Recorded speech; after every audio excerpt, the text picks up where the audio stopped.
কাগজপত্র নিতাম তো আগেও বলেছি যে আমাদের হচ্ছে মৌলবি ডেকে বিয়ে হয়েছে। তাকে আমি বারবার বলতাম যে আপনি কিছু মানে হুজুর ডেকে আপনার দুই একজন লোকজন ডেকে আপনি আমাকে দরকার হলে, যেহেতু আপনি আমাকে অস্বীকার করছেন বারবার, তাহলে সম্পর্কটা ঝুলিয়ে না রেখে আপনি আমাকে তালাক দিয়ে দেন। সেক্ষেত্রে উনি যে এইভাবে তালাক দিবে আমি বুঝতে পারিনি। তখন আমি তো মেয়ে মানুষ, একটু ইমোশনাল হয়ে গেছিলাম, যেহেতু তাকে অনেক ভালোবাসতাম। এইভাবে সে হুট করে তালাকটা দিয়ে দিছে। ভালো করেছে, thank you so much hero, thank you so much. আপনি আমাকে তালাকটা দিয়ে দিয়েছেন, এটা নিয়ে আমার কোনো প্রবলেম নেই। কিন্তু প্রবলেম এক জায়গায়, আপনি মিথ্যা কথা বলেছেন এই নেশা মাদক এর উপরেও আমি হচ্ছে আপনার মানহানি মামলা করব। আর কোর্টে প্রমাণ হবে, আমার মেডিকেল করা হবে যে আমার শরীরে আদৌ কোনোদিন কোনো ধরনের কোনো নেশাদ্রব্য আমার এই শরীরে, চ্যালেঞ্জ হিরো আলম, চ্যালেঞ্জ, একটা রক্ত বিন্দুতেও পাবে না। একেবারে এটার জন্য আরো একটা মামলা দিব, প্রমাণ দেবে এটা একেবারে মিথ্যা কথা। মিথ্যা কথার জন্য আমি আরো একটা মামলা দিব তাকে। সেটা রবিবার। আমাদের হচ্ছে যে সেপ্টেম্বরের 26 তারিখ বিয়ে হয়েছিল আগের বছর, সেপ্টেম্বরের 26 তারিখে বিয়ে হয়েছিল আগের বছর। আর এই যে সামনের মাসে সেপ্টেম্বরের 26 তারিখ, এক বছর হওয়ার আগেই উনি আমাকে ডিভোর্স মানে তালাক দিয়ে দিয়েছে। বিয়েটা হচ্ছে ওনার যে আগের পুরনো যে অফিস সেখানে হয়েছিল। আপনাদেরকে আরেকটা জিনিস ক্লিয়ার করি, আমাদের এই যে সুপারস্টার সাকিব খান, অপু বিশ্বাস, বুবলি দুইজনই কিন্তু পেপারস দেখাতে পারেনি, কিন্তু অপু বিশ্বাসের বিয়েটা কিন্তু রিয়েল। কারণ আমাদের মনোয়ার হোসেন ডিপজল আঙ্কেল উনি কিন্তু সাক্ষী, উনি বলেছে যে বিয়েটা কিন্তু বুবলি কিন্তু কাগজ দেখাতে পারেনি, তারপরেও কিন্তু ওয়াইফই করে। আর সেখানে আমার বিয়ের সাক্ষী হচ্ছে ওনার 15 বছরের অ্যাসিস্ট্যান্ট পরাণ সরকার, সে হচ্ছে আমার বিয়ের সাক্ষী। মৌলবি ডেকে যে বিয়েটা হয়েছে সেটা হচ্ছে তার 15 বছরের, তার সঙ্গে যে অ্যাসিস্ট্যান্ট ছিল পরাণ সরকার, আর পরাণ সরকারের ওয়াইফ তখন ঢাকাতে ছিল। আইফোনে অনেক ছবি আছে ডেট অনুযায়ী। সেটা হচ্ছে ওই অফিসের পাশে একটা মাদ্রাসা, সেখান থেকে একটা হুজুর ডেকে নিয়ে এসেছিল মহানগরে। হ্যাঁ হ্যাঁ চিনি, হ্যাঁ হ্যাঁ চিনি, একটা ইয়াং একটা হুজুর, ফর্সা করে, হ্যাঁ দেখলে চিনব। কাগজপত্র নেই বিধায় তো আমি মামলা করতে পেরেছি। কাগজপত্র থাকলে আমি কি মামলা করতাম হাজবেন্ডের নামে বলেন? ডকুমেন্ট নেই, এই জন্যই তো ধর্ষণ মামলা হয়েছে ভাই। আপনি দেখেন, আপনারা সাংবাদিকরা তো শিক্ষিত, যে বিয়ের প্রলোভন দেখিয়ে যদি শারীরিক সম্পর্ক করে কোনো মেয়ের সঙ্গে 7 বছরের জেল। সেখানে আপনি মহানগরে চলেন, আপনারা টিম অনুযায়ী কোন বাসায় ভাড়া ছিলাম, পুরো মহানগরে আপনারা খোঁজ নেন, দোকানদাররাও বলবে একটা মেয়ে একটা বিয়ের প্রলোভন দেখায় যখন একটা মেয়ের সঙ্গে শারীরিক সম্পর্ক করে, দেখেন হুজুর দেখে বিয়ে করেছে, কাগজ করবে, সেটাই তো আপনার ধর্ষণ মামলা 7 বছরের জেল। যে বিয়ের প্রতিশ্রুতি দিয়ে যখন সেই মেয়েটাকে বিয়েটা না করে, ফাইনালি সে কিন্তু এখনো ডিভোর্সের আগেও মানে তালাক দেওয়ার আগেও বলছে যে বিয়েটা সে কাগজপত্র নেই, সে সেখানে এই তালাকটারও কিন্তু ভিত্তি নাই। তালাকটা সে দিছে সেটা আমার মনের ব্যাপার, সে আর আমি হুজুর দিয়ে কবুল বলেছিলাম, সে তালাক দিয়েছে। কিন্তু আদৌ কি সমাজে কি এই তালাক বা এই বিয়ের কোনো ভিত্তি নেই? এই জন্যই তো আমার ধর্ষণ মামলা দেওয়া। সে আমাকে প্রতারণা করেছে, সে একটা হুজুর দেখে আমাকে বিয়ের প্রতারণা করে সে আমার সঙ্গে কন্টিনিউ, এমনকি আমার যখন বাচ্চা নষ্ট হয়েছে, আমার ব্লিডিং অবস্থায়ও সে আমার সঙ্গে শারীরিক সম্পর্ক করে, আমি অসুস্থ সেই অবস্থাতেও সে আমার সাথে শারীরিক সম্পর্ক করেছে। সেখানে আপনার ধর্ষণ মামলাতেও সে খাবি।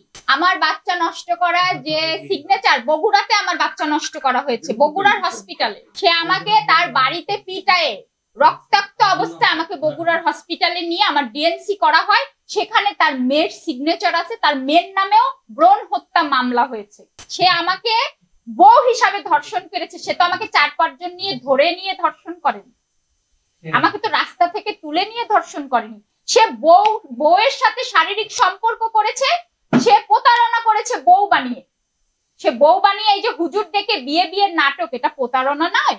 সেটা সে বউর সাথে সে শারীরিক সম্পর্ক করেছে, সেখানে আমি তাকে আমি কিভাবে আলামত রাখবো? সে যদি আমাকে রাস্তা থেকে তুলে নিয়ে আমাকে ছিঁড়ে টিড়ে দিত, তারপরে কাপড় চোপড় ছিঁড়ে দিত, আমি থানায় যেতাম, 2 দিনের ভিতরে আমি বের করতাম, তাই না? কিন্তু সেরকম তো কিছু না। সে আর আমি তো হাজবেন্ড ওয়াইফ, আমরা সংসার করেছি। সে বিয়ের প্রলোভন দেখিয়ে প্রতারণা করে আমার সাথে সংসার করে শারীরিক সম্পর্ক করেছে। অবশ্যই অলরেডি আমি কত কল রেকর্ড দিয়েছি, সে আমাকে ডাকছে, এখনই সে করবে, এখনই কত কিছু।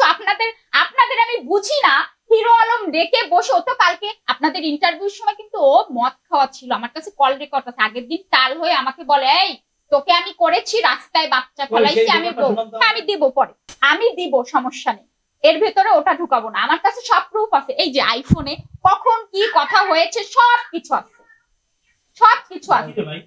আপনারা দেখেন, আমি প্রথমে কিন্তু আমি প্রুফ রাখিনি সংসার জীবনে, আপনাদের প্রশ্নের খাতিরে আমি তারপর থেকে প্রুফ রাখা শুরু করলাম। দেখেন ওনার কাছে প্রুফ নেই, উনি বসে বলছে, সে কথা আপনারা বিশ্বাস করছেন। আর আমি যে এতবার আপনাদের প্রুফ দিচ্ছি, আপনারা জান কোন রেস্টুরেন্টে যে আমাকে চুম্মা চুম্মি দিয়েছে, সিসিটিভি কালেক্ট করেন আপনাদের যদি এতই দরকার হয়। না, আমাদের তো হাজবেন্ড ওয়াইফ সম্পর্ক ছিল আমাদের হোটেলে। শোনো, আমি তো প্রথমেই বলছি, সে যখন অস্বীকার করেছে, কাগজপত্র শেয়ার করেনি, তাহলে তো এটা ধর্ষণ। আমাদের প্রেম হওয়ার পরে আমাদের হয়েছে, সেটা হচ্ছে আমাদের বিয়ের আগেই তো উনি বাসা ভাড়া করে আমাকে নিয়ে গেছে ওনার অফিসে। সে বাসা থেকে যে হুট করে আমাকে অফিসে বলে কি একটু শাড়ি টাড়ি পরে একটু সেজে গুজে আসো তো। পরে আমি একটু শাড়ি টাড়ি পরে আমি চলে গেলাম, যে দেখি কাজী বসা। পরে ওই ভাইয়া ছিল, তখন বিয়ে হলো, মেয়েরে বারবার ফোন করছিল। পরে ওই যে ছবিটা, বিয়ের ছবিটা, ওটা হচ্ছে তুলেছিল ওর মেয়েকে পাঠানোর জন্য সংসার। তারপরে উনি আমাকে, আমাদের যখন হুজুর ডেকে বিয়ে হয়, তারপরে উনি আমাকে বগুড়ায় পাঠিয়ে দেয়। কালকে তালাক দিছে, তাও পরিশোধ করে। তার বাড়িতে সংসার, তার পুরো এলাকায় জানে, সবাই জানে। নিউরোসায়েন্স হসপিটালে সবাইকে যে আপনি যান, যে জিজ্ঞেস করেন, সে সবাইকে বলছে। রেস্টুরেন্টে খেতে গেছি, তার ওয়াইফ, সব তার মুখের কথা। এই যে আপনি হাতিঝিল থানায় যান, সব পুলিশের সামনে আমাকে এইভাবে, ওই যে যেদিন রিয়ারা কট খেলো থানায়, ও আমারে ডাকছে, যান এদিকে আসো, পুলিশের সামনে বলছে এটা আমার বউ, এটা আমার কলিজা। যে জিজ্ঞেস করেন, পুলিশরা বলছে ওই রুমে আমার বলছে, এই তুই যদি আমার এখান থেকে সরে যাস, তোকেও কিন্তু আসামি বানিয়ে ফেলবো। সারা রাত সে কিন্তু আমাকে তার সঙ্গেই রেখেছে। হ্যাঁ, বাইরে যে আবার একটু চাটা খাওয়াই নিয়ে আসছে। তারপরে ওখানে ছিলাম, পুলিশদের সামনে সে অকপটে বলেছে আমার বউ। সে আমাকে জান বলে ডাকে, কলিজা বলে ডাকে, পাগলি বলে ডাকে, মিথিলা বলে ডাকে, তারপর অনেক অনেক গালিও দেয়। লাস্ট হচ্ছে উনি ওই যে তালাক যেদিন কালকে দিল না, তার আগের দিন রাতে উনি মনে হয় মদ খাওয়া ছিল, তখন গালিগালাজ করছিল প্রচুর পরিমাণের। বলছিল তুই কেন মিডিয়ায় কথা বলেছিস, এই করেছিস সেই করেছিস। তারপরে হচ্ছে হ্যাঁ তোকে আমি করেছি, এই করেছি সেই করেছি, ভালো হয়েছে তোকে আমি ধর্ষণ করেছি। ছেলে হচ্ছে যখন আমার হাজবেন্ডের সঙ্গে আমার ঝামেলা হয়, তখন আমি আমার ছেলেদেরকে নিয়ে যখন আমি চলে আসি, আমার ছেলেরা আমার সঙ্গেই ছিল, বগুড়ার বাড়িতেও আমার সঙ্গে ছিল। পরবর্তীতে আমি বগুড়া থেকে চলে আসার পরে ওর বাবা হচ্ছে ওদেরকে নিয়ে যায়, আর ওরা আসতে চায় না। এখন মাঝে আমি অসুস্থ ছিলাম, ওর বাবার কাছেও থাকে, আমার কাছেও। ওর বাবার সাথে হিরো আলমের সঙ্গে যখন আমার মানে ডিভোর্স হয়েছে, হিরো আলমের সাথে আমার সম্পর্ক হওয়ার পরে, কিন্তু তার সাথে তার 1-1.5 বছর আগে থেকে আমার ঝামেলা চলছিল। এখানে হিরো আলমের মানে আমার এক্স হাজবেন্ডের সঙ্গে আমার সম্পর্ক টানাপোড়েনটা 4-5 বছর ধরে ছিল। আমরা 2-3 বার ডিভোর্সে গিয়েছি, আবার ফ্যামিলিগত ভাবে আবার মিট করা হয়েছে, কিন্তু এটা হিরো আলমের কোনো দোষ নেই না, যে সে আমার সংসার ওটা, কিন্তু যে তার ওয়াইফ থাকাকালীনই সে আমার সাথে সম্পর্ক করেছে, কিন্তু না না দোষ এটা বলিনি। আপনি পয়েন্ট অন্যরকম বলবেন না, না আমার কথাটাই তো আপনি শুনছেন না, যে আমার হিরো আলমের সঙ্গে আমার মানে ভালোবাসা হওয়ার অনেক আগে থেকেই আমার এক্স হাজবেন্ডের সঙ্গে আমার সম্পর্কটা ভালো ছিল না। কিন্তু হিরো আলমের সঙ্গে যখন আমার প্রথম সম্পর্ক হয়, তখনও মনে করেন সে আমার লিগালি হাজবেন্ড ছিল। যখন হিরো আলম আমাকে বাসা ভাড়া করে রাখে, তখনও আমি আমার এক্স হাজবেন্ডের ওয়াইফ থাকি। হিরো আলমের আর আমার হুজুর থেকে বিয়ের কিছুদিন আগে আমি তাকে ডিভোর্স